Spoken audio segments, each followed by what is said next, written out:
First of all, I will request and take an opinion. Do you want me to speak in English or Hindi or mix?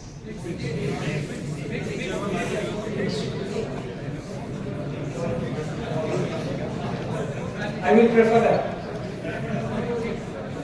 Mixture is always good. Mashwari में पहले diversity yes. सदर जलसा जनाब कोलसे पाटिल साहब, हमारे भाई नासिर साहब, member of parliament, member of JPC, Asif साहब, member of the Bar Council of Karnataka, a unique distinction for someone coming from minority community.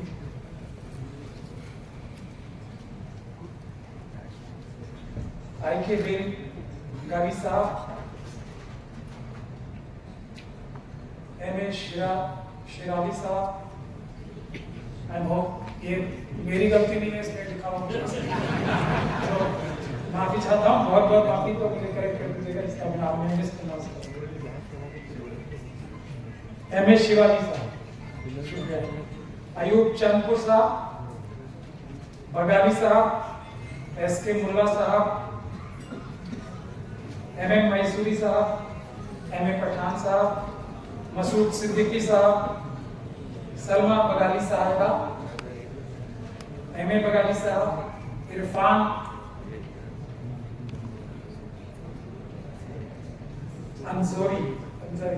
अंजरी Hussain, अच्छा इरफान हुनेगिरी साहब, सॉरी हुसैन लखुंडी साहब, B.R. मोहम्मद नवर साहब, मेरे सामने बैठे इस वक्त में जो ये इंसाफ और नाइंसाफी, हक और बातिल की लड़ाई जो चल रही है, उसका मुकाबला करने की क्षमता या हैसियत रखने वाले मेरे भाई और बहन वकील हजरात, मेंबर्स, अदर मेंबर्स और प्रेस के साथियों, अस्सलाम वालेकुम रहमतुल्लाह, जय भीम।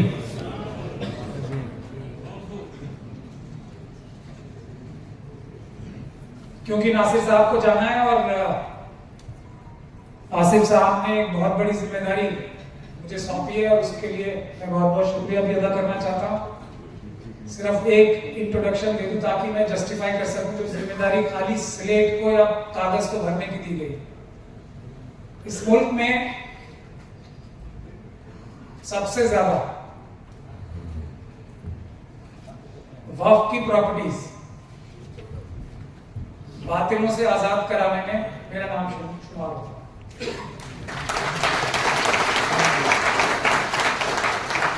मैं जस्टिफाई करना चाहता हूँ आसिफ साहब को, कहीं गलत तो नहीं मेरा नाम तजवीज कर दिया आप लोगों को। ये जो 2013 का वक्फ एक्ट था, मौलाना वली रहमानी साहब उस वक्त पर्सनल लॉ बोर्ड के जनरल सेक्रेटरी थे,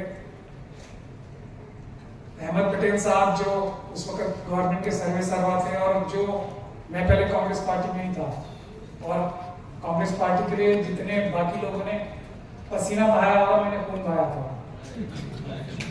पूरी जिम्मेदारी के साथ कह रहा हूं।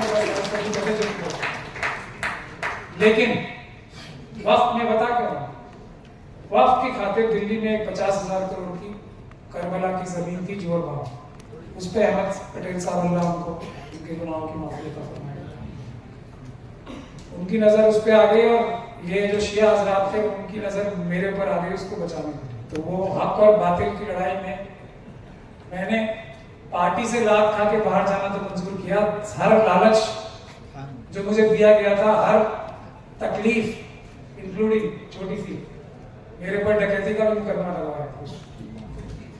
अच्छा बात डकैत हूं मैं, अभी चल रहा, लेकिन मैंने वो तो तय चुना, लेकिन वक्फ के साथ, अल्लाह की जमीन के साथ गद्दारी और धोखा नहीं चुना।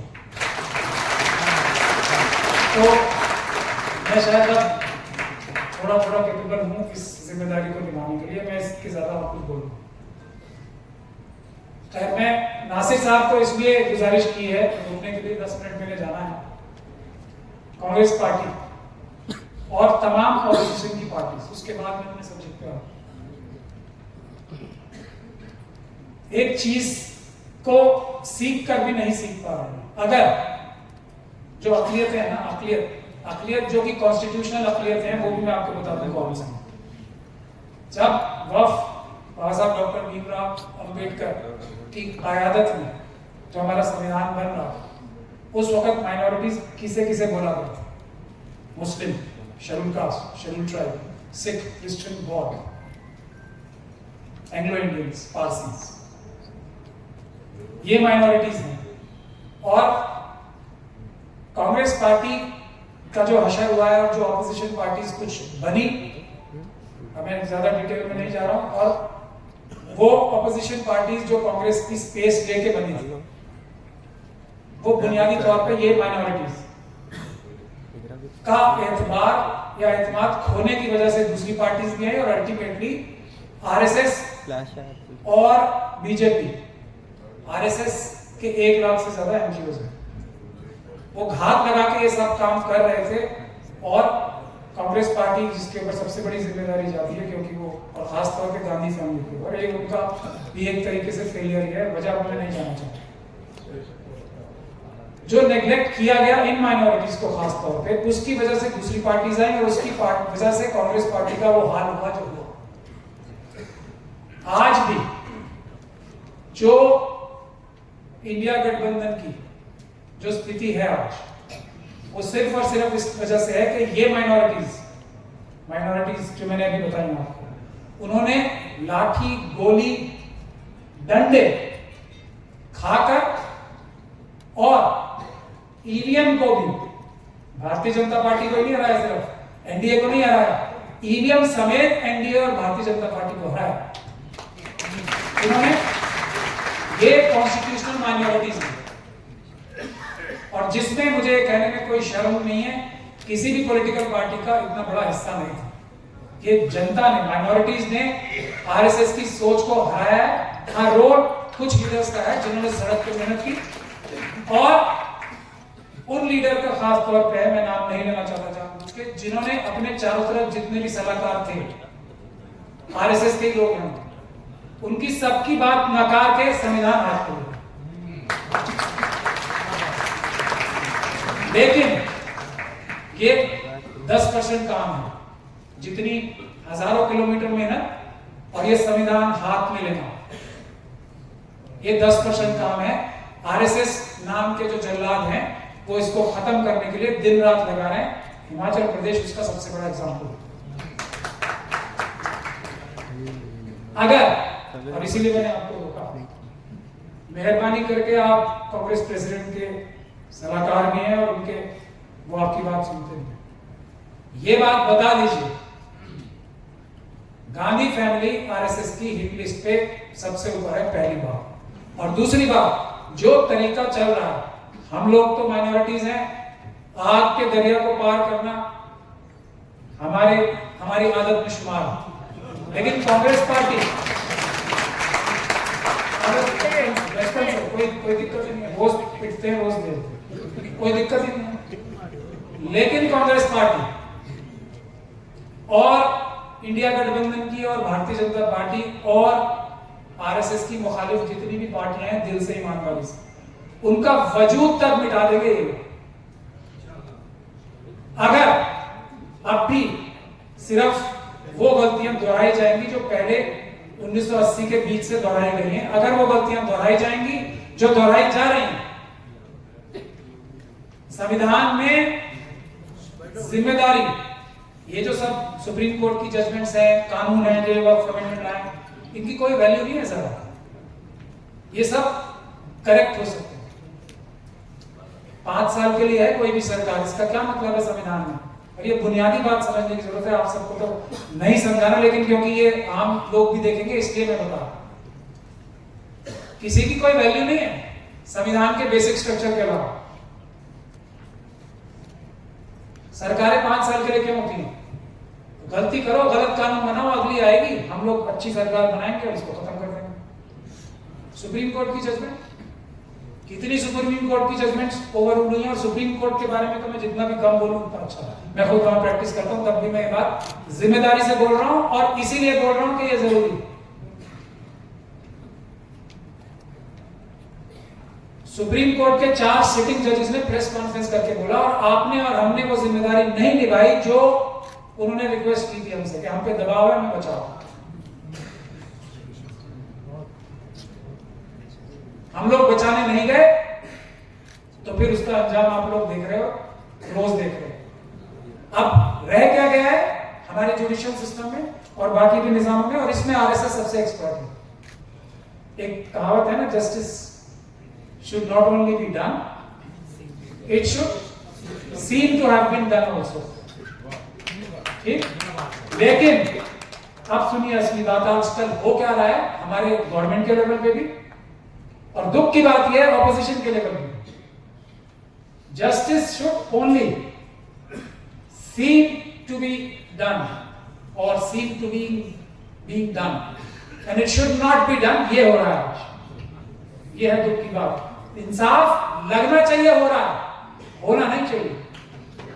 ये हो गया है आज, और इसकी जिम्मेदारी सबसे ज्यादा डेमोक्रेसी ने संविधान के निजाम में जो बाबा साहब डॉक्टर भीमराव अम्बेडकर ने अपने मुट्ठी भर साथियों के साथ, और मुझे फख्र है कि मुस्लिम कम्युनिटी का उस वक्त इतने समझदार थे, बाबा साहब को जाने नहीं देते, डिटेल्स में मैं नहीं जा रहा हूं, हमने भेजा और उनके मुट्ठी भर साथियों ने ये इंतजाम किया है कि पार्लियामेंट में जो प्राइम मिनिस्टर और गवर्नमेंट बन गए वो कोई आसमान से उतर के फरिश्ते नहीं बन गए, देवता नहीं है वो। ऑपोजिशन पार्टीज की वैल्यू भी उतनी है, उनके ऊपर लगाम रखने के लिए पूरी जनता उनके साथ है, और ये सरकार एनडीए की 40% से ज्यादा वोट नहीं है, 60% लोगों की आवाज लीडर ऑफ द ऑपोजिशन होता है पार्लियामेंट में, 60% लोगों की। ये बात बहुत ध्यान से सुनने वाली है और समझने वाली। तो मेरा नासिर भाई से यही गुजारिश है, जितने अपनी अपनी पार्टीज में ईमानदार आरएसएस के टच के बगैर के लोग हैं,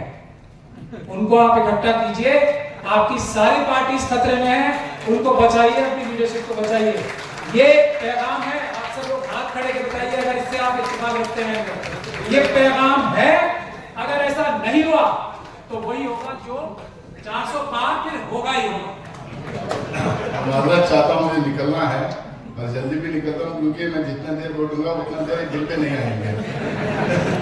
और दूसरा, हिमाचल की बात मेहमूद भाई ने कहा, क्योंकि खरगे साहब कर्नाटका से हैं, मैं आप लोगों को बताना चाहता हूँ कि इमीडिएटली उन्होंने सीएम को और वहाँ के मिनिस्टर को और वहाँ के पीसीसी प्रेसिडेंट को टास्क पे दिया, इमीडिएटली रिप्रीमेंड किया। और वो खास करके वो जो एक डिसीजन हुआ था, लेकिन वो उसका ऑर्डर नहीं हुआ था कि हर कोई जो रेडी पट्टी वाले वो वेंडर्स दुकान में अपना नाम लगाना चाहे। ये बेसिकली योगी आदित्यनाथ योगी ने किया था यूपी में, सेम डिसीजन यहाँ इसमें हो गया था, लेकिन अनाउंस नहीं हुआ था। इमीडिएटली खरगे साहब ने उसको इंटरव्यू करके बोला बिल्कुल कांग्रेस रूल स्टेट में नहीं होगा, ये हम ऐसे आइडेंटिफाई नहीं करा सकते। और दूसरे वाले मस्जिद वाले मामले पे उन्होंने इंटरवीन किया है। पॉलिटिक्स तो ये है देश भर की, वो बात करेंगे। मैं निकलता हूँ, क्योंकि आप ये मैसेज इस सभा का पहुंचा दीजिएगा। मैं सुनना चाह रहा था आपको, ये इसका वो वीडियो मिल जाएगा, मैं इसका आपके पीछे जा रहा हूं।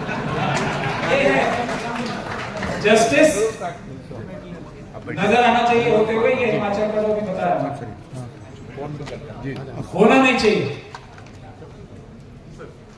यही एग्जाम्पल है। और इसी का नुकसान हर पॉलिटिकल पार्टी को हुआ है और अब भी होगा, सिर्फ दिखाने के लिए।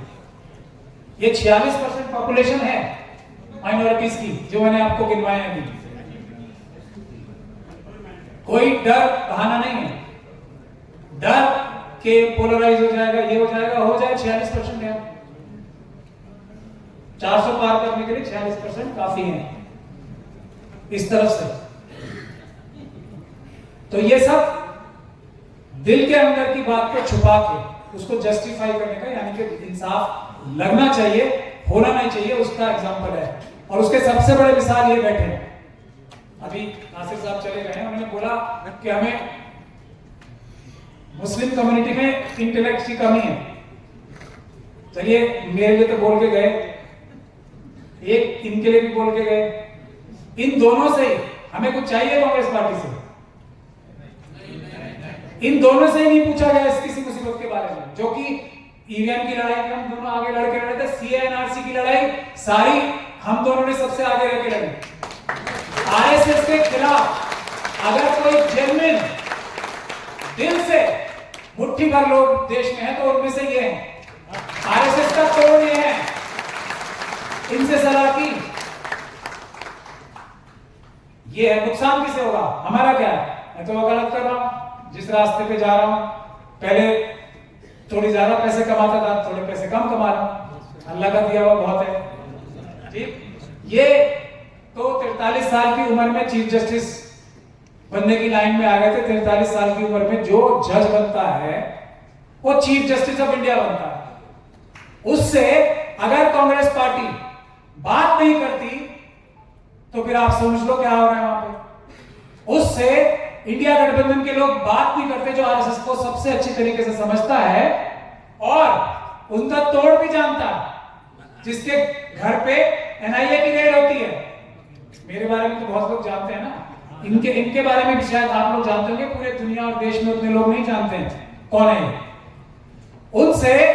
और वक्त के बारे में जो ये बोल के गए अभी नासिर साहब, मैं कह रहा हूं ना, मुझे बुला लें, लेकिन मेरी शर्त होती है, फिर हर चीज में शर्त है, मैं तो शर्तीला आदमी हूं। जो भी डिस्कशन होगी उन लॉयर्स के साथ वो डायरेक्ट टेलीकास्ट होगी। अकेले में बात सिर्फ बेईमानी की होती है। चोर और चोर आपस में अकेले में बात करते हैं, जो खुलेआम बात करता है वो ही इंसान होता है। ये एक नहीं 1000 लॉयर्स लिया है, और मैं अकेला नहीं हूं, मुझे पता है एक से बढ़कर एक काबिल वकील पड़ा है। शायद इन लोगों से टैकल नहीं हो रहे होंगे, एक से बढ़कर एक काबिल वकील पड़ा है। मेरा तो एक सब नुमाया हो गया, मैं चलिए, जो उनके झूठ को झूठ नहीं बहुतान साबित कर देगा 5 मिनट के अंदर। लेकिन अकेले में बात कोई नहीं, अकेले में सिर्फ पर्दे में सिर्फ चोरी होती है। भाई हमने सीएनआरसी के टाइम पे कहा, दुनिया भर के लोगों ने मुझसे कहा, सबको पता था कर नहीं रहा, भले किसी का नाम लेते रहेंगे, बाद में किसी को पकड़ ले। जो रेड मेरे ऑफिस पे हुई थी सही हुई थी, सीएनआरसी का सूत्रधार मैं हूं। अब कर लो जिससे जो कर रहे हैं, मैं तो इस तरह का आदमी कर लो। तो और उसको सही रास्ते पे ले जाने में कोलसे पाटिल साहब का और हमारे चंद मुट्ठी भर साथियों का हाथ था, जिन्होंने ये इंश्योर किया कि ये मुसलमानों का तो सिर्फ दिखावा है, असल में हमला ये बाकी सारी माइनॉरिटीज के ऊपर भी है। सीएनआरसी और असम ने उसको साबित करके दिखाया। तो उन लोगों से आप बात नहीं करोगे जो जिस चीज की आपको तलाश है, जिसको आप मंचों से बोल रहे हो और वो आपके बराबर में बैठी है, उनको पूछा है कि वक्त में क्या करना चाहिए। मैं क्या जापान की किसी सेलुलर जेल में था या कौन से पाठक साहब कहीं छुप के बैठे हुए थे? ये है। अब मैं दूसरा सवाल जो पूछता हूं वो मैंने पूना में भी और सब जगह पूछा। देखिए मैं आपको ये 44 जो 2013 में भी जो ये अमेंडमेंट्स आए थे ना, वली रहमानी साहब, वो छूट गई बात। मुझे 2 रातों के अंदर उन्होंने बोला था ये हमारे पास 2 दिन है सिर्फ, हमसे बोला गया है तुम बना के दो क्या क्या अमेंडमेंट्स हो सकते हैं। तो जो मैंने अमेंडमेंट्स बनाए थे 2013 के लिए, उसमें से करीब 50-60% एक्सेप्ट हो गए थे। और ये 44 अमेंडमेंट जो थोड़ा बहुत हमने 2013 में कानून ठीक करवाने की कोशिश की थी, जो मेरी सजेशंस पे था, वो खत्म करने के लिए 44 अमेंडमेंट्स आए। सीधा मैं इस पे आपको पूरा लंबा लेक्चर दे सकता हूं, लेकिन मैं अब असली सवाल आपसे पूछ रहा हूं। हमें मुझसे आप बुलवाना चाहते हो आज, क्योंकि टाइम भी कम है। नहीं बुलवाना चाहते हो 2, या तो मैं आपको ये एकेडमी का एक लेक्चर दूं कि ये वाला अमेंडमेंट इसलिए बुरा है, ये वाला इसलिए बुरा है, ये वाला इसलिए हो रहा, या फिर उस रास्ते का हम लोग तलाश करें जो इस साजिश को खत्म करेगा। शुक्रिया। यही हर जगह की चॉइस यही होगी, क्योंकि वो तो आप लोग पढ़ भी सकते हैं और हम लोगों की लंबी लंबी तकरीरें हैं भी उसमें। सॉल्यूशन है सीधा सीधा, चोर को चोर कहना। देखिए आज सबसे बड़ी दुनिया भर में प्रॉब्लम क्या हो रही है, फिर मैं सीधा मुद्दे पे आऊंगा, कि जो झूठ बोलते हैं ना, ये फिलिस्तीन इजराइल से लेके और हमारे देश, वो अपना झूठ ऐसे दीदा दिलेरी से बोलते हैं, आंखों में घुस के झूठ बोलते हैं कि ये लगने लगे सच, जैसे वो लॉयर्स को बता रहे थे। और जो लोग सच बोलने वाले हैं वो मतलब लिहाजन शर्मा के, अब जैसे नासिर साहब ने कितनी अच्छी तरीके से एक्सप्लेन किया कि उनको शायद मालूम नहीं है, वो क्या ये नहीं जानते इसका मतलब क्या होगा। ये है हम लोग कितना शर्मा के बोल रहे हैं, यानी कि हम उन्हें बेनिफिट ऑफ डाउट दे रहे हैं, शायद वो ना समझ है। आरएसएस से ज्यादा, ज़ायनिस्ट ताकतों के बाद आरएसएस से ज्यादा किसी भी ऑर्गेनाइजेशन के पास मजहब इस्लाम की रिसर्च किसी के पास नहीं है दुनिया में। उन लोगों को नहीं पता किस चीज का क्या मतलब है। जो बात बुनियादी है वो हम कहेंगे नहीं कि ये चोर हैं चोर हैं चोर हैं और चोर ही हैं, ये झूठ बोलते हैं झूठ बोलते हैं झूठ बोलते हैं झूठ बोलते हैं, ये सीधी बात है। इनको सब पता है किस चीज से क्या होगा। मुझे भी ये 44, मैं आपको कन्फेशन कर रहा हूं, इतने इसमें पेज लगा के उन्होंने वेल रिसर्च ये 44 अमेंडमेंट लाए हैं और इस पर्पस से लाए हैं कि जिस रास्ते पे मैं डाल दिया ना कि जेपीसी ये वो क्यूआर कोड, ये 44 में से 22 सजेशंस जो है जेपीसी के कहने से मान लेंगे, मैं अंदाजा लगा के बता रहा हूं। और फिर कहेंगे कि इन्होंने तो इनके कहने से मान लिया, इनकी आधी मान ली, इनकी आधी हमारी, हो गया इलाज हम सबका। ये सोच, ये झूठों की, बेईमानों की, धोखेबाजों की सोच को 10 स्टेप आगे सोच के अगर आप नहीं चलोगे तो आप इनके सामने टिक नहीं सकते। इनके पास एक एक माइनॉरिटी में मुझे सब रिपीट करना पड़ता है बार बार, SC ST और Muslim Sikh Christian Parsi Anglo और ओबीसीज की भी जो शूद्र हैं, उनकी room to room house to house research है। ये आप लोग मानोगे? बस पन्ना प्रमुख है इनके। पन्ना प्रमुख मतलब वोटर लिस्ट का एक पेज के ऊपर एक आदमी जिसको 10,000 रुपए मिलते हैं महीने के इसी काम के। इससे आपकी लड़ाई है। और ये लोग संविधान खत्म करके मनुस्मृति लागू करेंगे अगर इनकी चली तो। लेकिन कुरान में है ना, इन्ना माल युसरी युसरा, हर मुसीबत के बाद आसानी है, और मुसीबत जो है मौका है आसानी हासिल करने। और मैं वादा करता हूं ये इस हॉल के अंदर जितने लोग बैठे हैं, अगर ये ही ईमानदारी के साथ ईमान से अगर इस मिशन पे जुट जाएंगे वक्त वाले, तो दुनिया की कोई ताकत, अल्लाह कदर चाहेगा इसमें हमारा नुकसान कराना तो हो गई, दुनिया की कोई ताकत इसको खत्म होने से नहीं रोक सकती। इन सारे वक्त के ऊपर हम लोग दुनिया की कोई, ये इस हॉल की बात कर रहा हूं मैं, उनकी ताकत है झूठ, फरेब, एस्टैब्लिशमेंट, पैसा, झूठे तरीके से कब्जा करना एस्टैब्लिशमेंट पे। हमारी ताकत है इंसाफ, बराबरी, सच्चाई, नंबर्स। और ये इतिहास गवाह है, फिलिस्तीन में भी देख लो, कोई झूठ की बुनियाद सच के सामने टिक ही नहीं सकती। हमारी ताकत सच है। सिर्फ इसी, आज लोग तय कर लो आप लोग कि आज से हमें यह संविधान बचाने के लिए अपनी जिंदगी में से एक अहम टाइम सर्व करना है, बाकी सब मसला होगा। अब मैं अपनी तजवीज पेश कर रहा हूं। देखिए, अब जब एक मुसीबत आई है तो उसमें मौका तलाशना, आपदा में अवसर तलाशना बहुत जरूरी है। तो हमें क्या करना चाहिए, इसीलिए मैं चाहूंगा कि आप ये लोग पढ़ें। तो ये क्यूआर कोड, और जाकिर नायक साहब, पता नहीं कितने लोग उनके चाहने वाले हैं, लेकिन जाकिर नायक साहब का 50 लाख ये बोल देना कि 50 लाख लोगों ने अगर इसका ऑपोजिशन कर दिया तो ये खत्म हो जाएगा, ये बिल्कुल गलत बात है। इससे कुछ नहीं होने वाला। आप 1 करोड़ नहीं 1000 करोड़ भेज दो, बल्कि उनको फायदा पहुंचाया।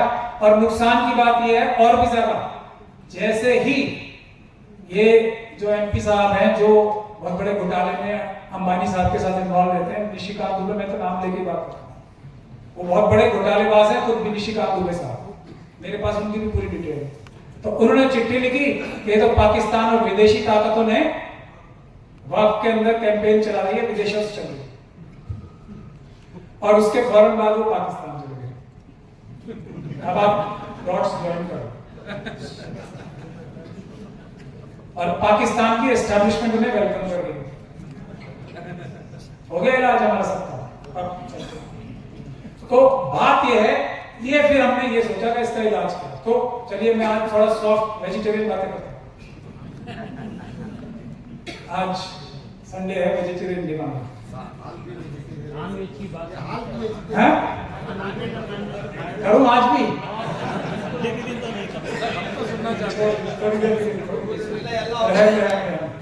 मैं ये कह रहा हूँ कि देखिए, चलिए 2 रास्ते हैं। एक तो हमारा रास्ता है, हम तो कह रहे हैं बेईमान और चोर इन पे जो भरोसा करेगा धोखा ही धोखा खाएगा, इनसे बात ही नहीं करनी चाहिए। हम लोग हैं, एक वो लोग हैं जो कि ये कह रहे हैं हम इनसे 50 बार मिल चुके हैं, 50 में से 50 बार हमने धोखा खाया, एक बार फिर मिलेंगे इनसे। मैं आज वेजिटेरियन, मैं ये नहीं कह रहा कि वो उनके एजेंट है, आज भी। तो अब 50वीं बार फिर मिलेंगे उनसे, तो ये जो 51वीं बार हम मिलेंगे, शायद वो इस बार सुधर जाए। हम जेपीसी में जाके अपनी एक से बढ़कर एक आर्गुमेंट्स देंगे और वो कहेंगे वाह क्या बात कह दी आपने, हम तो बिल्कुल गलत थे, हम आपकी बात माने। ऐसा तो होने जा नहीं रहा, नहीं होने जा रहा ना। और अमित शाह जी ने, क्योंकि मेरी हर पेशेंट गोई को साबित करने का उन्होंने ठेका उठा रखा है अमित शाह जी ने, तो उन्होंने कह दिया विंटर सेशन में हम ये बिल जो वक्त में खराबियां हो रही है उन्हें मार पीट के ठीक कर देंगे, ये बोल दिया उन्होंने, सीधा कर देंगे, ऐसा बोल रहे हैं। तो अब जेपीसी करते रहो। जेपीसी की कानूनी वैल्यू क्या है? चलिए ये सारे के सारे कन्विंस कर दिया ना, निशिकांत दुबे जैसे व्यक्ति को ठीक कर दिया। ये ऐसा है, निशिकांत दुबे और बाकी आरएसएस के मेंबर ऑफ पार्लियामेंट को सीधा करना जैसे मुझे पूरी दुनिया मिलके मेरे कलमे से हटा दे। ठीक, ये इतना आसान या मुश्किल काम है, या मुझे संविधान के ऊपर चलने से हटा दे, तो उतना ही आसान या मुश्किल है।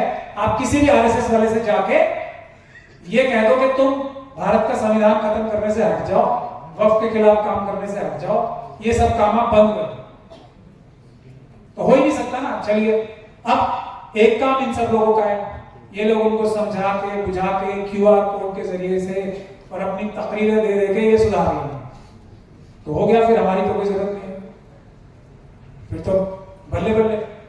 अब अगर ऐसा नहीं होता तो फिर प्लान बी हम लोग हैं, और प्लान बी सबसे पहले ये समझने की बात है, ये वक्त के ऊपर जो हमला है, फिर संविधान के ऊपर हमला है। जैसे सीए एनआरसी में एनआरसी रुका है, वही एक तरीका है, और दुनिया में कोई तरीका नहीं है इन बेईमानों को इस काम से रोकने का, कोई तरीका नहीं है। शाहीन बाग, शाहीन बाग, शाहीन बाग।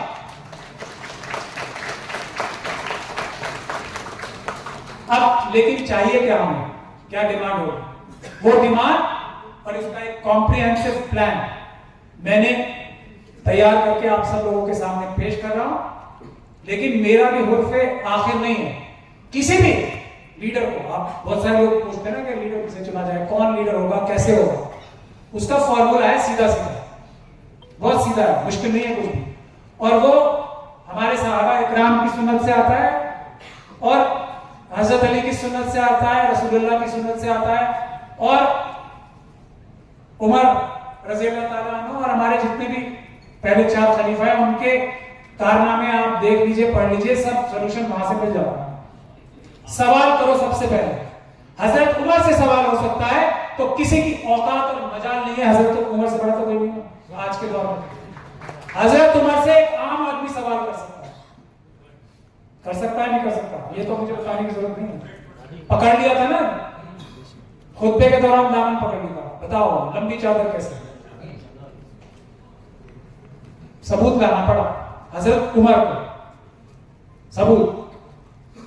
तो पहला सबूत तो ये है। और गलती किसकी है? ये गलती मैं मानता हूं आप सब लोगों की और हम सब लोगों की, कि हम अपने लीडर से सवाल नहीं करते। जब उस टाइम हजरत उमर से सवाल करने वाले लोग थे, हम आज लीडरों से सवाल नहीं करते। चुन गया कोई तो बस नौकरों को मालिक बना दिया ना हमने, ये हमारी सबसे बड़ी, ये सब नौकर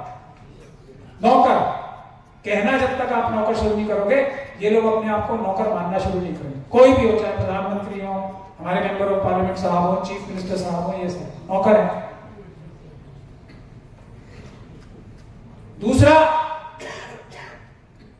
कपड़े। हजरत अली से ज्यादा दुनिया के पैसे या हजरत उमर से ज्यादा किसी के पास उस टाइम में नहीं हो सकते। वो कैसे रहते थे, खाना कैसे खाते थे, ये टेस्ट है जो इन सब चीजों के और अल्लाह से के अलावा किसी से ना डरना। हजरत खालिद बिन वलीद, क्या फेमस उनका एक डायलॉग था, यही तो कहते थे बाहर जाके, जितना तुम लोगों को जो तुम्हारी फौजों में जिंदगी से मोहब्बत करने वाले लोग हैं ना तुम्हारी फौज में, उतना इस फौज में मौत से मोहब्बत करने वाले लोग हैं। आप पावर लो, सिंपल फॉर्मूले हैं। तो ये है फॉर्मूले सारे जो आसान है, इससे लीडर चुनने चाहिए। सवाल हर एक से होना चाहिए। जिससे सवाल नहीं करोगे, जो सवाल से बचेगा, जो ये कहेगा कि नहीं हम अंदर बात कर रहे हैं कुछ, बेईमान, खत्म। देखो कैसे ठीक होता है सब, कोई भी हो चाहे। अब मैं वक्त पे इस पे आता हूं कि अब ये हमारा प्रपोजल क्या है। ये बहुत होलिस्टिक एक प्रोग्राम है, इस पे अमल करना है, लेकिन इस पे अमल इस तरीके से करना है जैसे ये वक्फ एक्ट है, उसी तरीके से शेड्यूल कास्ट और schedule tribe protection of atrocities act जो है ना, उसके ऊपर भी हमला है। ये जो वक्फ के है ना कानून, इसी तरीके का कानून सिख कम्युनिटी का भी एग्जैक्टली, इससे थोड़ा बेहतर ही है। इसके बाद जब ये सेट हो जाएगा तो एक प्रेसिडेंट बन गया ना, आप सब लोग president all understand very well. तो यही प्रेसिडेंट रिप्लिकेट होगा सिखों के लिए, क्रिश्चियंस के लिए, बुद्धिस्ट कम्युनिटी के लिए, जिससे सबसे बड़ी लड़ाई है आरएसएस। ये का यही जो प्रिंसिपल्स इसमें, वही प्रिंसिपल्स इसमें।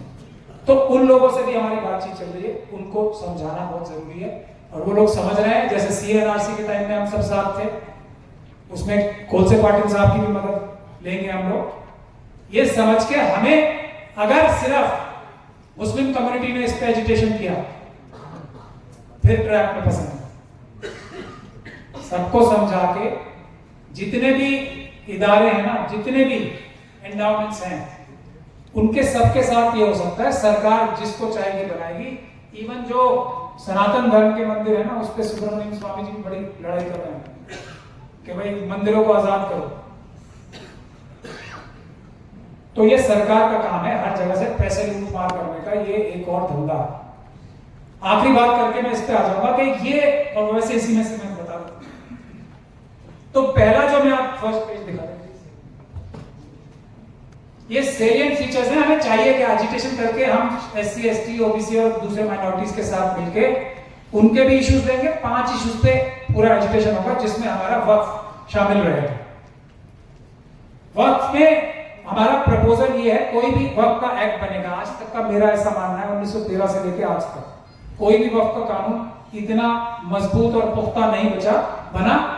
कमजोर वक्फ एक्ट ही बने आज तक, इंक्लूडिंग 2013 का, जिसमें मेरा भी हो, क्योंकि मौका ही नहीं था। तो अब इस मौके को हम हासिल करें। इस बिल की मुखालफत पूरी ताकत से करें, शेड्यूल कास्ट, शेड्यूल ट्राइब और ओबीसी के साथ मिलकर उनके ज्वाइंट एक प्रोग्राम करें। बड़े बड़े मुजाहरे शुरू होने चाहिए शाहीन बाग की तर्ज पर। अब उसके बाद एक मॉडल वक्फ एक्ट बनाया जाए जो कि अवामी वक्फ एक्ट हो। और यही तरीका है, किसी भी जब पार्लियामेंट बिल पास करती है ना, of course everybody of the attendees here know very well कि उस ग्रुप का या उस सेक्शन ऑफ द सोसाइटी से ही वो उसकी रिक्वायरमेंट निकल के आती है किसी भी लॉ को पास करने के लिए। तो मुसलमानों ने कभी कोई अपना एक वक्फ का कानून बनाया ही नहीं है, वो हम पहली बार बना रहे। पार्लियामेंट्री कमेटी नहीं बनाएंगे, हम लोग बनाएंगे, हम देंगे, हम देंगे। उसका एक पहला खाका मैंने बनाया, ये पूरा प्लान है। इसमें अब मैं ये चाहता हूं कि पहले तो इन ऑब्जेक्टिव्स के ऊपर आप सब लोग और पूरे मुल्क से सजेशंस आए कि इसमें क्या क्या चीजें मेरी नजर से छूट गई हैं या इसको कैसे इंप्रूव किया जा सकता है। उसके बाद साइड बाय साइड में सेक्शन बाय सेक्शन ड्राफ्ट कर रहा हूं, जल्दी वो भी आ जाएगा, तो उसको भी हम फिर पब्लिक डोमेन में रखेंगे कि इसमें भी सब लोग इंप्रूवमेंट करें। और फिर आंदोलन में ये बात जुड़ जाएगी कि हमें ये एक्ट जो है, ये वक्त का कानून लाना है। ये है खाका अलॉन्ग विद बैकलॉग का जो SC ST और OBC का मुद्दा है।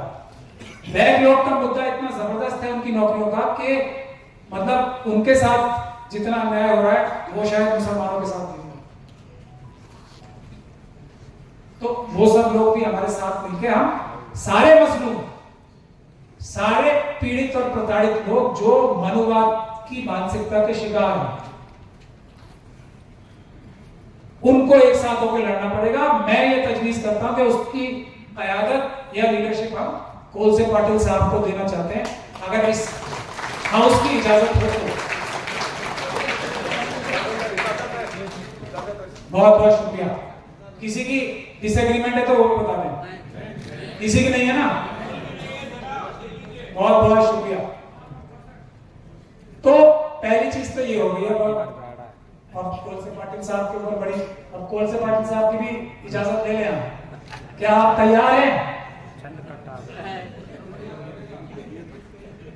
नहीं, आपसे उतना ही काम लेंगे जितनी आपकी पहले इजाजत दी। आपका तो एक सिर्फ फिगर है ना, आपसे बात कराएंगे सबसे, मतलब we take care of your actual physical difficulties, but we need your heart. जो आपका वो है ना डरने वाला दिल चाहिए।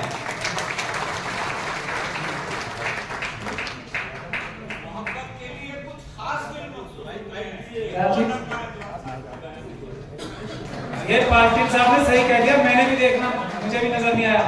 ये कह रहे हैं हाथ ज्यादा ऊपर नहीं उठे, दिखा दो, कैमरा वाले दिखा दो। नहीं नहीं नहीं, मैं इतना बेवकूफ नहीं हूं, चालाक आदमी हूं। मैंने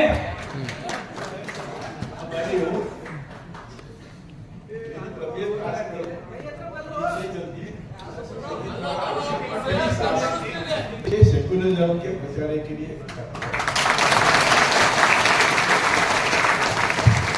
मैं भी इतना कोई बेवकूफ नहीं हूं। मैंने दूसरा सवाल भी पूछा था, इसीलिए कोई एक भी आदमी ऐसा है जो ना कर रहा, तो वो एक भी नहीं उठाता, इसलिए पहले I have taken care of that aspect already. मैं शक्ल से थोड़ा बेवकूफ लगता हूं। तो नोट पढ़िए आप सबसे पहले। सबसे अहम बात ये है ना, ये कि all proposals have been carefully chosen so that they conform to the provision of the Constitution of India and also similar provisions and also are similar to provisions existing in some other law of prevailing in India। यानी कि ये सारे प्रावधान जो हम इसमें रख रहे हैं वो संविधान के फोर कॉर्नर्स में एक, और दूसरा मैंने किसी नई इजाद को जन्म नहीं दिया, इसमें सब कहीं ना कहीं से मैंने उठाए हुए हैं, जो सारे प्रोविजंस पास हुए हुए हैं पार्लियामेंट से, इसी पार्लियामेंट से। सो हमने आसान बनाया इनका काम, आसान नहीं बनाया, मतलब इनको जो झूठे को झूठे के घर तक पहुंचा के आना पड़ता ना, वो काम किया कि ऐसा कोई नई चीज मैंने इजाद नहीं की है जो कि ऑलरेडी पार्लियामेंट से उसके सिमिलर चीज पास ना हो। फिर दूसरा proposal with respect to Waqf Amendment Bill 2024, Bill number 109 of 2024, as introduced in the Parliament and being considered by the Joint Committee. Clause 1 of the bill introduced in Lok Sabha, उसमें एक चीज हमने, आप लोग पढ़ लीजिए, मैं कम टाइम में बताने की कोशिश कर रहा हूँ। एक चीज जो अच्छी है, ऐसा नहीं है हमने कोई कसम ही खा रखी है। धोखाधड़ी करने के लिए जो टाइटल रखा जाता है ना, धोखा आदमी कैसे देता है? बहकाने के लिए। जब तक आपको अपने विश्वास में नहीं लेगा, आपको ये नहीं बहकाएगा कि मैं बहुत अच्छा काम करने जा रहा हूं, आप तो उसकी बात ही नहीं मानोगे। तो इसमें टाइटल जो है ना, और टाइटल किसी भी एक्ट का क्या होता है? It is reflective of the objectives of that act, right?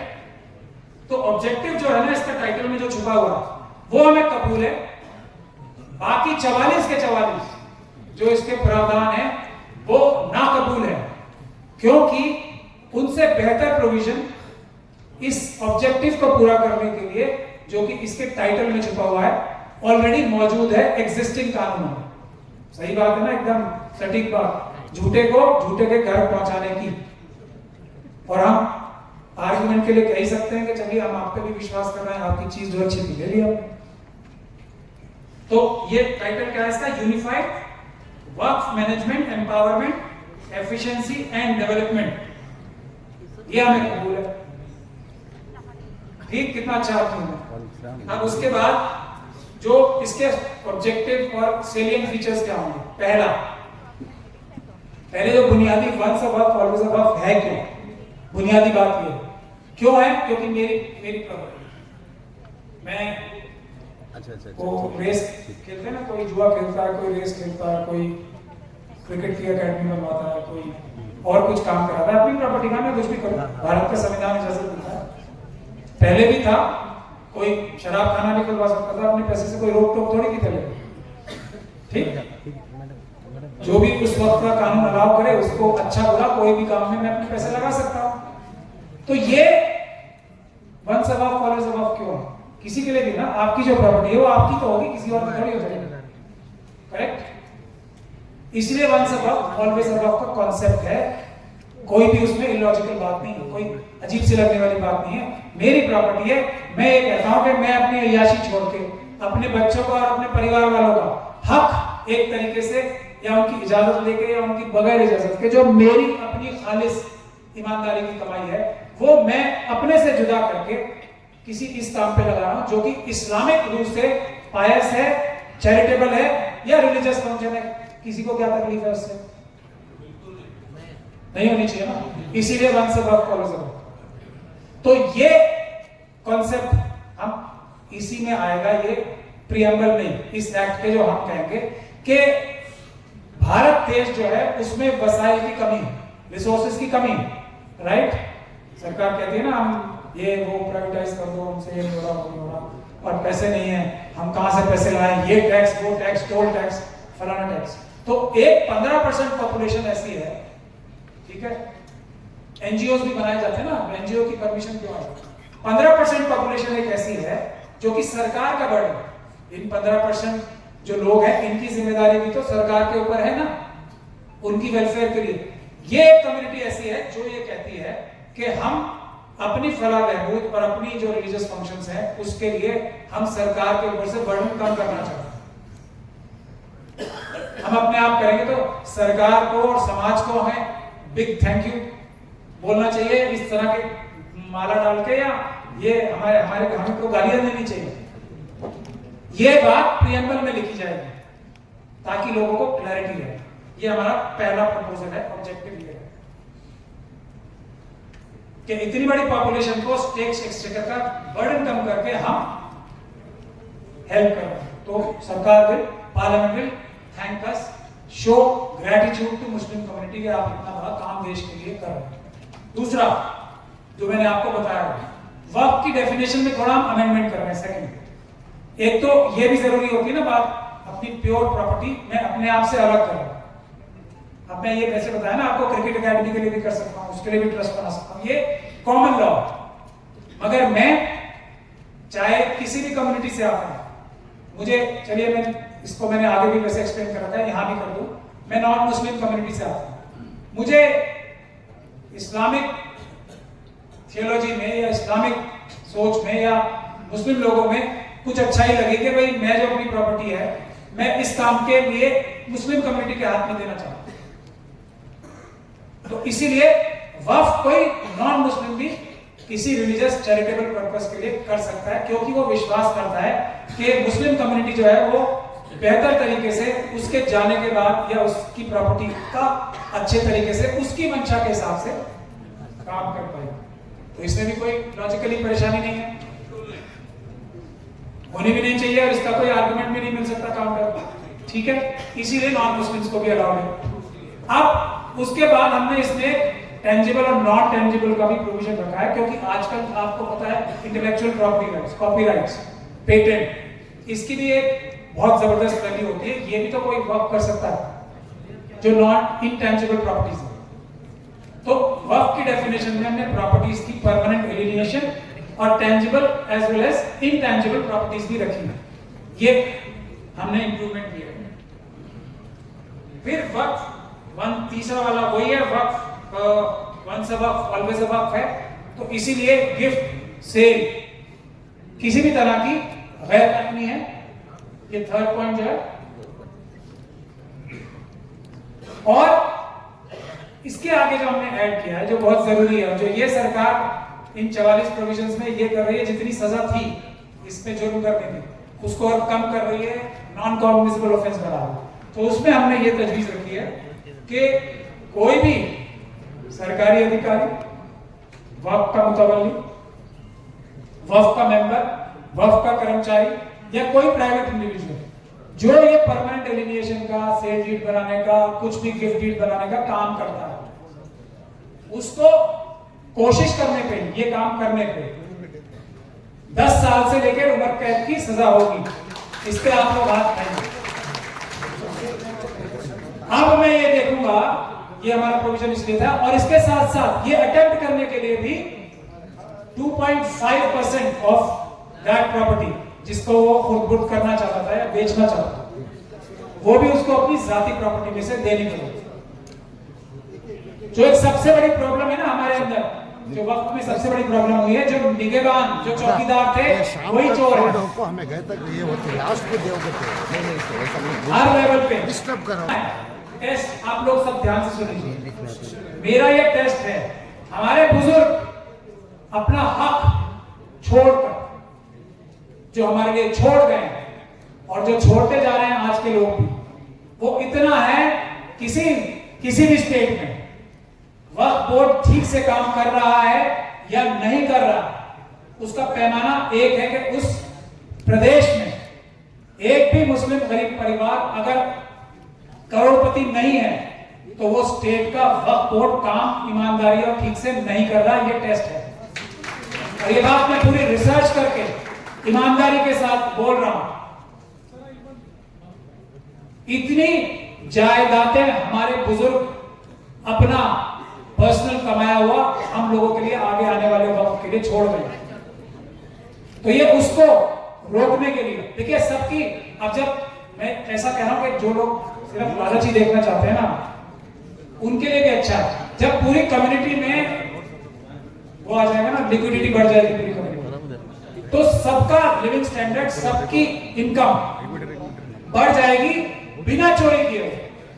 आप अंदाजा लगाइए, अगर कर्नाटक में 10 लाख प्राइम प्रॉपर्टीज पे शॉप या मॉल बना के दुकानें तकसीम की जाए मुस्लिम कम्युनिटी के, तो कोई गरीब रह जाएगा ना। एक से बढ़कर एक बिजनेसेस एस्टैब्लिश हो सकते हैं, इंडस्ट्रीज लग सकती है, लेकिन वो वक्फ की हो तो सबको रोजगार, सबको मदद, बेवाओं को, यतीमों को हो सकती नहीं हो सकती, उसमें सबका फायदा होगा, सबको प्रोपोर्शनेट फायदा होगा, लेकिन वक्फ की चोरी नहीं होगा।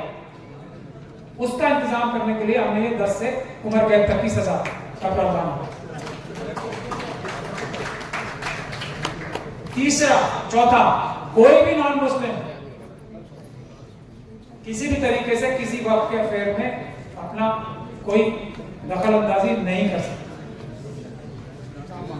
मैनेजमेंट में, वर्किंग में किसी भी तरीके से। पांचवा, ये एक इंपॉर्टेंट बात है, हमें प्रोफेशनल्स की स्पेशलाइज्ड बॉडी या ऑर्गेनाइजेशन बनानी पड़ेगी, जिसको हमने वक्फ कॉर्पोरेशन का नाम दिया, जिसमें यहाँ पे अजीम प्रेम जी हैं, उनसे रिक्वेस्ट की जाएगी, ऐसे ऐसे लोगों को लाया जाएगा, क्योंकि वक्फ के पास इतना पोटेंशियल सिर्फ लैंड है ना। और ये बात बिल्कुल गलत है, सेंट्रल कमेटी ने भी झूठ बोला और ये सब लोग झूठ बोल रहे हैं। वक्फ प्रॉपर्टीज इस देश में नंबर 1 है, डिफेंस से भी ज्यादा। ये मेरा कहना है, मैं ऑन रिकॉर्ड हूं। परेशानी है किसी को, है तो है, मैं क्या कहूं, है भाई, किसी ने दी है, हमारे बुजुर्गों ने दी है, तो अब हम क्या करें उसमें? हमारे अब भी लोग वक्फ करके जाते हैं जमीनें, कितनी जमीनें वक्फ करके जाते हैं, तो इसमें बढ़ रही है तो किसको परेशानी होनी चाहिए? पहली चीज तो यह है कि आज तक कोई भी एक सर्वे भी पूरे देश में ऐसा हुआ ही नहीं है जिसने वक्फ की एक एक जमीन जायदाद आइडेंटिफाई की हो प्रॉपर्ली। उसके भी सब हमने फॉर्मूले निकाल लिए हैं, बहुत डिटेल एक्ट में बता रहे हैं। आज मैं आपको ये सिर्फ मेन ऑब्जेक्टिव्स बता रहे हैं जिसको जो हमारे मेन एक्ट में इंग्रेडिएंट्स नेसेसरी इंग्रेडिएंट्स रहे हैं। तो वक्फ की डिफेंस से भी ज्यादा है, जिसको परेशानी है कुछ नहीं कर सकते हम। हमारी अपनी है, हमारी मेहनत की है, ज्यादा है या कम है हम जाने, हमारा काम है। सरकार की कोई मतलब ये 1000 साल से भी कोई बादशाह भी अगर कोई मस्जिद भी बनवाता था तो अपने कोई मकबरे बनवाता था या कुछ भी बनाता था अपने पैसे से, जो उसका हिस्सा आता था ना, उसका तो राजा का भी कोई प्रॉपर्टी होती थी पर्सनल, जो सरकार दौलत मदार नहीं होती थी, वो उसके जाती नाम होती थी। वो उस प्रॉपर्टी में से अगर कोई वक्फ कर रहा है तो किसी को क्या परेशानी। दूसरा एक छोटा सा पॉइंट और एनिमी प्रॉपर्टी का भी मैं बताता चलूं। जो पार्टीशन के टाइम कोई वक्फ कर गया ना प्रॉपर्टी, जो ये झूठ बोल रहे हैं, तो उसको पाकिस्तान में प्रॉपर्टी नहीं मिलनी थी। ये सर्टिफिकेट यहां से लेके जाना पड़ता था कि ये प्रॉपर्टी का मालिक मैं ही हूं। उसके एवज में ही एक पैसे एक नोशनल अमाउंट तय होता था, उसके एवज में जमीन वहां मिलती थी। वहां से आए हुए लोगों को यहाँ पे भी इस तरह से जमीनें मिली है, वहां अपना प्रूफ दिखाना पड़ता था। ऐसा नहीं कि वहां बेच के और यहाँ आके दोबारा ले लिया, ऐसा नहीं होता। तो ये भी झूठ है। खैर ये तो एक, मैं नासिर साहब होते तो उनको भी ये बात पॉइंट पता लग जाती कि उनके जो वकील आ रहे हैं, we can demolish them on every of their points, but that is not the question. फिर भी वो उसके बाद बोलेंगे कि वक्त में चोरी हो रही है, तो झूठे का तो कोई इलाज है नहीं। तो फिर हम इसके बाद ये वक्फ का मैनेजमेंट के लिए कॉर्पोरेशन बनाई जाएगी जो कि फाइनेंस भी रेज करेगी world over to develop properties in a very transparent manner, जिसमें पब्लिक की से हमेशा रहेगी और आमने सामने सब काम होगा। But best of the professionals will be used to make best use of waqf assets which has not happened till date. ये उसके बाद छठा है, एक सड़क पे नमाज करने में पढ़ने में बड़ी तकलीफ होती है लोगों को। तो छठा पॉइंट ये है, जितने भी आर्कियोलॉजिकल सर्वे के अंदर जितने भी मस्जिदें, मजार, टोम्ब ये सब आते हैं, उसकी देखभाल वक्फ के अंदर आ जाएगी, वक्फ बोर्ड्स के अंदर आ जाएगी। तो एक तो ये सड़कों पे नमाज पढ़ने की जो प्रॉब्लम है मेरे ख्याल से बहुत कम हो जाएगी, ना के बराबर हो जाएगी, पहली बात। दूसरी बात, जो एएसआई के कानून में ये है कि किसी भी प्रॉपर्टी को प्रिजर्व करना, क्योर करना या क्यूरेशन करनी है, तो उसकी प्रिजर्वेशन मानने का पैमाना क्या है? ना सिर्फ वो बिल्डिंग बचनी चाहिए, बल्कि वो बिल्डिंग जिस चीज के काम आती है, जो उसका मकसद था बनाने का, वो ट्रेडिशनल और कल्चरल और रिलीजियस फंक्शन भी उसमें होता रहे, तभी वो प्रिजर्वेशन मानी जाती है। That is the law and norm for preservation of ancient monuments and structures. अगर मस्जिद को प्रिजर्व करना है तो उसमें नमाज भी मुसलसल होनी चाहिए प्रिजर्वेशन की, तभी वो प्रिजर्वेशन मानी जाएगी। तो इसलिए भी ये वक्फ के अंदर आनी चाहिए एएसआई की प्रॉपर्टीज। और सरकार की खुद की पॉलिसी है, इंटेक को दे रही है। अभी एक डालमिया साहब है, बहुत बेईमान या ईमानदार बिजनेसमैन है, उनको लाल किला दे दिया क्योर करने के लिए। सरकार और एएसआई तो कर नहीं सकती। तो भाई हम लोग अगर वक्फ बोर्ड के तहत एक अपना कॉर्पोरेशन, वक्फ कॉर्पोरेशन जो बनेगी, उसमें प्रोफेशनल बॉडी बना लेंगे जो कि बेस्ट ऑफ टेक्नोलॉजी देगी फॉर क्यूरेशन एंड प्रिजर्वेशन, तो that should be given to us. इसमें भी कोई इलॉजिकल बात नहीं। एक वक्फ सिक्योरिटी एजेंसी की भी तजवीज है, ये एक बहुत अहम बात है, और इसके लिए हमें private security agencies regulation act का भी हम इस्तेमाल कर सकते हैं, या एक ये क्वासी गवर्नमेंट बॉडी जब है ही तो उसमें भी हम सिक्योरिटी फोर्स की भी रिक्रूटमेंट बड़े लेवल पे हर एक वक्फ बोर्ड को करनी चाहिए, ऐसा भी एक हमने प्रोविजन रखा।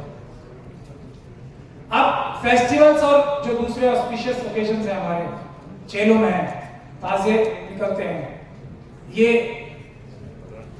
ये सब चीजों के लिए भी ये सारे इनकी परमिशंस लेना इनको कैसे सही तरीके से निकाला जाना है according to traditions and religious procedures, उसके लिए भी जिम्मेदारी के लिए वक्फ बोर्ड ही ये सब तय करेगा। उसमें उन्हें आज जो परमिशन लेने की और सिक्योरिटी मिलने की भी प्रॉब्लम्स आती हैं, पुलिस की अरेंजमेंट की प्रॉब्लम्स आती हैं, because Waqf board is a governmental body, this will also be streamline.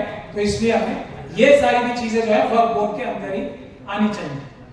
फिर सेंट्रल वक्फ काउंसिल और स्टेट वक्फ बोर्ड्स जितने भी हैं वो डायरेक्ट इलेक्शन से, this is a 9th point, direct election से हर एक मुस्लिम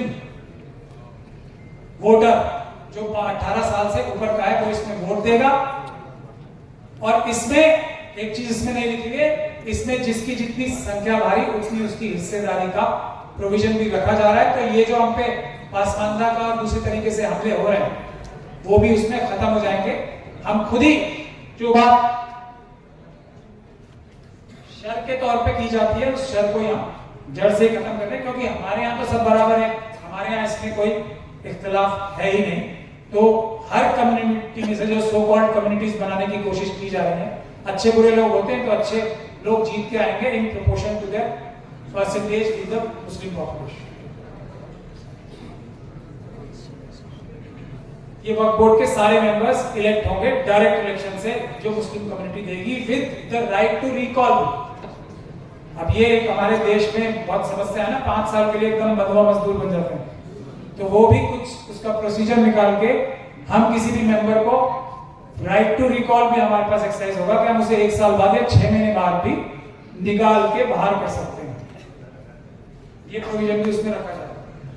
ये एसजीपीसी के इलेक्शन होते हैं, सिखों के इलेक्शन इसी तरीके से होते हैं, उनकी जो कमेटीज बनती हैं, तो ये कोई नई चीज ये भी नहीं।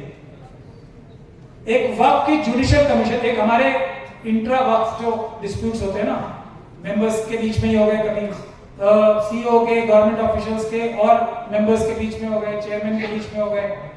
इंटर वक्फ भी एक स्टेट से दूसरे स्टेट के वक्फ की कई बार बहुत सारी डिफिकल्टीज आती हैं, ओवरलैपिंग प्रॉपर्टीज होती हैं, और जब इनटैंजिबल प्रॉपर्टीज आएंगी तो उसमें तो और भी ज्यादा होंगे। तो एक वक्फ का जुडिशियल कमीशन हम बनाने की तजवीज है। ये इसमें रिटायर्ड सुप्रीम कोर्ट के जजेस, हाई कोर्ट के जजेस रिटायर्ड और जो नामी गिरामी इज्जत-माब हस्तियां हैं हमारी कम्युनिटीज की, रिलीजियस, सोशल प्रोफेशनल्स, उनको इसमें रखा जाएगा ताकि जो मीडिएशन, तो आप तो सब लॉयर्स हैं, ऑल्टरनेटिव डिस्प्यूट रेजोल्यूशन का तो कॉन्सेप्ट भारत सरकार ला रही है, क्योंकि अदालतों के ऊपर इतना बोझ है वो कर ही नहीं पा रहे, तो इसको तो बड़े ही हजारों करोड़ रुपए खर्च करके ऑल्टरनेटिव डिस्प्यूट रेजोल्यूशन को एनकरेज किया जा रहा है। तो कॉन्सिलिएशन, मीडिएशन और आर्बिट्रेशन का काम ये जुडिशियल कमीशन करेगी, ताकि ज्यादा से ज्यादा जो इख्तिलाफात हो उसको निपटाया जा सके, क्विकली निपटाया जा सके। उसके बाद एक डेडिकेटेड वक्फ ट्राइब्यूनल्स होंगे जो कि टाइम बाउंड सेशन, और एपेलेट ट्राइब्यूनल का भी प्रोविजन रखा है, वक्फ ट्राइब्यूनल्स और एपेलेट ट्राइब्यूनल्स, ताकि एपेलेट ट्राइब्यूनल के खिलाफ अगर हाई कोर्ट जाया भी जाए तो वहां पे उसका जल्दी से जल्दी निपटारा हो जाता है, because when two bodies appellate for primary and appellate bodies have come to a conclusion, usually the higher courts do not intervene in that। ये भी एक तजवीज रखिए ताकि लिटिगेशन को वक्फ की कम से कम किया जाए, और ये टाइम बाउंड फैशन में होगा। डेडिकेटेड वक्फ के ट्राइब्यूनल्स और एपेलेट ट्राइब्यूनल्स होंगे, स्टेट लेवल पे एक एपेलेट ट्राइब्यूनल और जो डिस्ट्रिक्ट वाइज वक्फ ट्राइब्यूनल्स रखने का प्रोविजन हम करेंगे। उसके बाद एक उससे एक और इम्पोर्टेंट बात है कि वक्फ सर्वे से तो उसमें you can C small properties also, even you can identify your own house. तो वक्फ की सारी प्रॉपर्टीज एक ऑनलाइन इंटरैक्टिव मैप डिजिटाइज करके उसको वक्फ की जो वक्फ काउंसिल की वेबसाइट होगी उस पर रखा जाएगा। उसमें यह भी प्रोविजन होगा कि कोई भी बाशिंदा या शहरी कोई भी वक्फ प्रॉपर्टी अगर ढूंढ के निकालता है तो वो उस पर अपलोड कर सकता है मैप पे, ताकि स्टेट वक्फ बोर्ड जो है उसके ऊपर ध्यान दें और उसको एस्टैब्लिश करने की कोशिश करें कि ये वक्फ प्रॉपर्टी है, उसकी कानूनी लड़ाई लड़के उसको वक्फ प्रॉपर्टी भी बनाने की कोशिश की। और कहां जा रहा है, कम हो रहा है वक्फ की प्रॉपर्टीज या बढ़ रही है, एटलीस्ट लैंडेड प्रॉपर्टीज और बिल्डिंग्स, वो 24 घंटे 7 दिन 12 महीने और साल भर पूरे दुनिया की नजरों के सामने में रहे। ये प्रोविजन भी हमने इसलिए रखा है। और उसके बाद ये जितनी भी प्रोसीडिंग्स होंगी वक्फ एक्ट के तहत वो सब वीडियोग्राफ होंगी, ऑनलाइन होंगी। कोई छुप के क्यों होनी चाहिए वक्फ बोर्ड की मीटिंग, मुझे आज तक ये समझ नहीं क्यों, मतलब ऐसा क्या करते हैं। अभी तो पार्लियामेंट वाले जो सबसे ईमानदार देश में माने जाते हैं लोग, पार्लियामेंट वाले भी अपनी लड़ाई झगड़े और असेंबलीज में दिखाते हैं ना, वो तो रिलेटिवली ईमानदार लोग हैं, ईमानदार। तो जब वो तैयार है अपना पर्दा हटाने के लिए, तो वक्फ की प्रोसीडिंग्स का भी प्रोविजन हम लाइव टेलीकास्ट होना चाहिए मेन प्रोसीडिंग्स का, तो और हर प्रोसीडिंग का वीडियोग्राफी होनी चाहिए, चाहे वक्फ की सर्वे की हो या किसी भी चीज, ताकि दूध का दूध पानी का पानी हो। एंड ये प्रोसीडिंग्स सारी they have to be uploaded on website again, state के वक्फ बोर्ड के वेबसाइट पे भी और सेंट्रल। कहोगे तो कोई बात बने है, ये दौर इशारा तो किनायात नहीं। जो हमारा 15वां प्रोविजन जो है विलफुल निग्लेक्ट, कोई भी ये वक्फ के सारे जो ऑफिस बेरर होते हैं ये गवर्नमेंट सर्वेंट होते हैं, मतलब दे आर पब्लिक सर्वेंट्स। तो ये विलफुल निग्लेक्ट की अगर कोई भी काम करेंगे तो it will be a punishable offence. ये SC/ST एक्ट में जो लोग आप लोगों ने देखा होगा सेक्शन 4 है, wilful neglect of not following any provisions given in the act, rules and regulations of SC/ST Act, ये हमने वहां से लिया। लास्ट हमारा ये है कि वक्फ के जितने भी ऑफेंसेस होंगे वो कॉग्निजेबल होंगे और नॉन बेलेबल होंगे। इसके अलावा वो ट्राइबल होंगे, ट्राइब्यूनल से ही, ताकि जल्दी से जल्दी उनका फैसला हो सके। तो ये हमारी तजवीज है। मैं चाहूंगा आप सब इसमें अपनी तजवीज भी बताएं। हम चाहे तो बेंगलोर में कुछ दिन बाद एक इसका मीटिंग रख लेंगे, ऑल इंडिया, या दिल्ली में रख लेंगे, जहां भी मशवरा होगा, या बॉम्बे में रख लेंगे, मुंबई में। तो वहां पे ये सब बैठ के इसमें इंप्रूवमेंट्स आनी चाहिए। कोई लोग इंप्रूवमेंट्स देना चाहते हैं, इसमें सजेशंस देना चाहते हैं, तो वो मुझे दे दें। अब ये तो हो गई एकेडमिक बात, अब मुद्दे की बात पे भी आ जाते हैं। ये हमारा प्लान है। अब इस पे अमल जब ही होगा जब शाहीन बाग होगा, वरना कुछ नहीं होगा और वकीलों को लीड लेनी पड़ेगी इंशाअल्लाह। मेरा ऐसा मानना है, ये वो दौर है जब मुल्क का संविधान खतरे में है, वकीलों को आगे बढ़ के संविधान बचाना पड़ेगा। और ये वक्त का एक्ट, क्योंकि इसमें एकदम लोग जागरूक हो गए, कम से कम मुस्लिम समाज, तो हम अपने बाकी भी समाजों को जागरूक करके एक बड़े आंदोलन की तैयारी करें। और इस बड़े आंदोलन से अगर सरकार सबक लेके इस बिल को ना लाए, ऐसी भी पॉसिबिलिटी है, मैं आपको बता रहा हूं, तब भी हमें रुकना नहीं है। ये आंदोलन चलना है जब तक हम ये वाला कानून लागू ना करा। और उसी तरीके से जो बाकी मजलूम कम्युनिटीज हैं, उनके जो कानून एक एक आएंगे, जिसको 5 पॉइंट निकाती प्रोग्राम पे ये शाहीन बाग का प्रोग्राम चलेगा, तो वो 5 प्रोग्राम नहीं आ जाएंगे। 5 का मतलब 5, अगर सिर्फ हमारी खुशी के लिए वक्फ मान लिया और बाकी 4 नहीं माने तब भी नहीं, सब बराबर 5 के 5 मुट्ठी बन के हम लोग आंदोलन करेंगे। और 5 की डिमांड जब पूरी होगी, जब ही आंदोलन विड्रॉ होगा। ये सरकार या अगली सरकार जो भी आएगी, कोई अल्लाह का हुक्म नहीं है, कुरान शरीफ नहीं है ये जो कानून बनते हैं। अगली सरकार आएगी, चेंज हो जाएंगे। तो हौसला नहीं छोड़ना है, जीत हमारे से इतनी दूर खड़ी है। अगर हम ये हॉल ही आज तय कर ले, और ऐसे कई हॉल्स में मैं जा रहा हूं और वहां सबका रिस्पांस मुझे बहुत खुशी है बताते हुए यही है। आखिरी बात यह है कि अपने बीच में जो बेईमान हैं, जो मुखबिर हैं, जो देखने में अच्छे लगते हैं मगर है नहीं, मुनाफिक हैं, उनको इस आंदोलन में घुसने नहीं देना है। ये सबसे अहम बात है, वरना हम लोग क्रैश हो जाएंगे। ये मुश्किल लड़ाई है, इसमें खड़ा वही रहेगा जिसकी रीढ़ की हड्डी है। बगैर रीढ़ की हड्डी वाला कोई इसमें नहीं बचेगा, इसलिए हमें जरूरत ही नहीं है जिसकी रीढ़ की हड्डी नहीं है। इसमें वही लोग आगे आएंगे जो जेल जाने के लिए तैयार नहीं, बेकरार होंगे। और हम भी देखते, हम इसका पूरा खाका बनाएंगे, शाहीन बाग से सीख के जो हमने सीखा है उससे बेटर प्लानिंग करेंगे इस बार, जो आप लोगों के सामने आएगी। हम लिस्ट बनाएंगे इस बार कितने लोग गिरफ्तारी देने को तैयार है। हम देखेंगे जब 1 करोड़ लोग गिरफ्तारी देने के लिए बैठे होंगे, किस सरकार की ये मजाल है कि वो कानून तोड़कर, संविधान तोड़कर ऐसे ऐसे बेईमानी भरे कानून बनाए।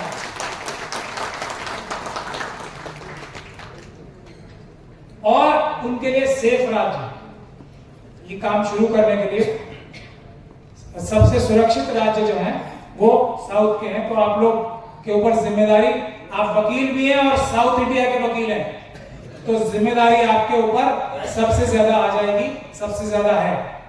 एक आखिरी बात, हम जो मिशन सेव कॉन्स्टिट्यूशन का आप वो देख रहे हैं ना, मैंने इसका भी मैं आपको बता दूं, मैं ये चाहता हूं कि हमारी स्टेट लेवल पे और डिस्ट्रिक्ट लेवल पे यानी कि एमएलए लेवल्स पे, एमपी लेवल्स पे और कॉर्पोरेटर्स और विलेज लेवल पे हमारे ऑफिस खुले, ताकि ये जो पुलिस के द्वारा जुल्म और ज्यादती की जाती है उसमें schedule caste, schedule tribe, OBC के वकील और मुस्लिम माइनॉरिटीज के दूसरे वकील मिलके ग्रुप्स बने, मिशन सेव कॉन्स्टिट्यूशन के ऑफिस खुले हर जगह, ताकि ये पुलिस की ज्यादती को हम कम कर सकें, नौकरों को नौकर की जगह और मालिकों को मालिकों की जगह बिठा सकें। घर घर संविधान से हर समाधान हम कर सकें। तो ये भी आप लोग कंसिडर किएगा कि जहां जहां लॉयर्स की एक टीम इकट्ठी हो सकती है, जिसमें भले एक एक लॉयर हो लेकिन अलग अलग कम्युनिटीज से हो, एक सोशल मीडिया एक्टिविस्ट हो जो ये आजकल सोशल न्यूज चैनल चलाते हैं, जिस भी एमएलए कॉन्स्टिट्यूएंसी में ये बन सके, आप लोग ऑफिस खुलाना शुरू करिए। हमारा चेन ऑफ कमांड रहेगा, जरूरत पड़ेगी, हालात नहीं संभाले जाएंगे तो मैं खुद दिल्ली से चल के आने का वादा करता हूं अपने सभी ऑफिस में, लेकिन ये ऑफिस पूरे देश में खुलने चाहिए। हमारे पास स्ट्रक्चर की कमी है, तंजीम की कमी है। हमारी पुरानी तंजीमें जो हाईजैक कर ली है हमारे लोगों ने, वो हमारी सबसे बड़ी जो आज खराबियां चल रही है उसका सबसे बड़ी वजह यह है कि हमारी जो तंजीमी निजाम, हमारा मजहबी निजाम था, वही छिन-भिन हो गया, हमारे टॉप की लीडरशिप को हाईजैक कर लिया गया। उसको तोड़ने के लिए हमें नई तंजीम बनानी पड़ेगी, या दूसरा उसका आसान रास्ता यह है कि ये तंजीमों के हेड्स को चेंज करके उनके अंदर जो ईमानदार और बहादुर लोग बेशक हैं, हर तंजीम में ईमानदार और बहादुर लोग हैं, लेकिन वो टॉप की लीडरशिप पे नहीं है, उनको अगर हम ऊपर पहुंचा सके तो ये नया काम भी, नई ऑफिस भी खोलने की जरूरत नहीं पड़ेगी। लेकिन अगर नहीं तो ये काम हमें करना ही पड़ेगा, क्योंकि तंजीम के बगैर कोई काम चलने वाला नहीं है। ये मेरी आप लोगों से गुजारिश है। और मैं ये भी कहूंगा, जो ये इतना बड़ा कारनामा आप सब लोगों ने किया है, मैं किस जबान से आपका शुक्रिया अदा करूं, आसिफ साहब का भी और दूसरे जो दीगर लोगों ने किया है। मैं नाम नहीं ले रहा क्योंकि मुझे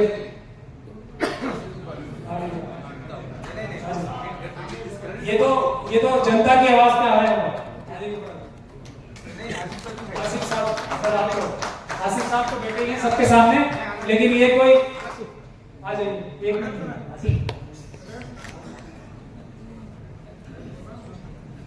आसिफ भाई तो बड़े भाई हैं हमारे, लेकिन एक छोटे भाई हैं, दोनों को जिम्मेदारी में लेके जा रहा हूं कि आप लोग ये वकीलों की टीम का एक एहतियात कर लीजिए, और ये वक्तन फवक्तन इस तरह के प्रोग्राम्स होने चाहिए। और आप लोगों ने ऐसा काम किया है जिसको सलाम करने का बार बार दिल करता है। बाकी कुर्बानी देने के लिए तैयार हो जाइए, इसलिए नहीं कि मुस्लिम कम्युनिटी खतरे में है, इसलिए कि हमारे देश का संविधान खतरे में है, हर मजलूम खतरे में है, और वो कोई भी सच्चा मुसलमान बर्दाश्त नहीं कर सकता, अपने ऊपर जुल्म सह सकता है, लेकिन मजलूमों के खिलाफ जो जालिम है उनकी कलाई पकड़ने की जिम्मेदारी अल्लाह ताला ने हमें दी है। अगर हम नहीं पकड़ेंगे जालिम की कलाई तो हमें आखिरत के रोज जवाब देना पड़ेगा, और वकीलों को यह जवाब देना आखिरत के दिन सबसे मुश्किल होगा, क्योंकि सबसे ताकतवर आज की तारीख में वकील ही हैं। तो बढ़िए आगे। और मैं ये भी कहूंगा, जो हमारे साहिब हैसियत लोग हैं, ये वकीलों से फ्री काम कराना अच्छी बात नहीं है। नहीं सीरियस बात है ये।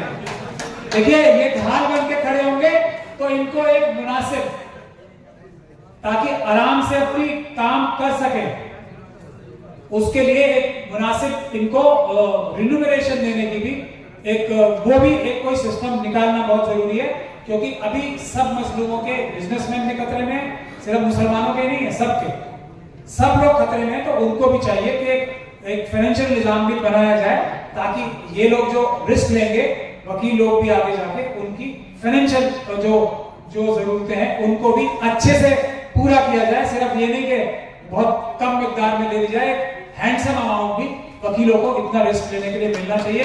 This is also a practical thing which needs to be taken care of. और नासिर साहब का ये सजेशन भी अच्छा था कि वकीलों को भी हर जगह रखना चाहिए, so that they can face the wrath of the oppressive forces by of the RSS and BJP. वकील मैं समझता हूँ सबसे अच्छे तरीके से उसको झेल सकते हैं। वाखिर दवाना, बहुत बहुत शुक्रिया आप सब लोगों का मुझे इतने ध्यान से सुनने का। कोई अगर सवाल पूछना चाहते हैं तो पूछ लें। वालेकुम सलाम। मेरा ये सवाल है, एक मजबूत एफआईआर करने के और जो बीएनएसएस के तहत, तो मैं बाकी लोग बीएनएस के तहत, तो बाकी लोगों से भी गुजारिश करूंगा, एक यहाँ पे अगर कोई मजबूत लोग मिल जाए, वकील ही कुछ, तो एक कर्नाटक में भी हम आतंकवाद का केस लगवाने के लिए इस पे मुकदमा दायर करेंगे, और ईडी का भी मुकदमा इस पे बनता है, क्योंकि इन्होंने एक पूरे देश में एक ऑर्गेनाइज्ड गैंग है, टेररिस्ट है, जो ये सब बार बार कर रहा है, उनके आपस में भी तार है, वो सारे सबूत हम लोगों ने इकट्ठे किए हैं काफी। तो हम चाहते हैं कि कर्नाटक से भी एक कंप्लेंट मजबूत फाइल हो for unlawful activities prevention under the provisions of unlawful activities prevention act along with conspiracy to find out all the principals other than people who are just doing the front ending of this बदतमीजी which is going on। दूसरा भी एक छोटा है, और जिस जगह Muslim population ज्यादा है उनके घरों के बाहर, ये हमारा प्लान है, डिटेल में जो हम बताएंगे, उनके घरों के बाहर प्रोटेस्ट होंगे।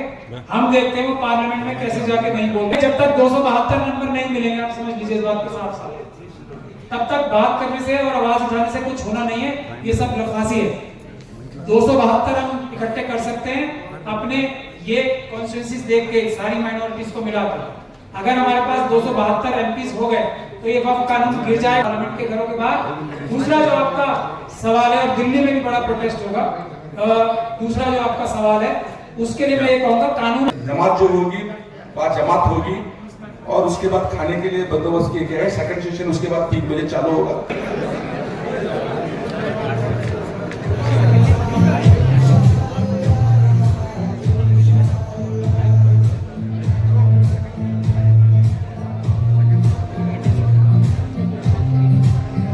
किया गया है, आरपीसी भी आए हैं, नमाज पढ़ लेंगे, नमाज के बाद खाना होगा, लंच होगा, उसके बाद 3 बजे सेकंड सेशन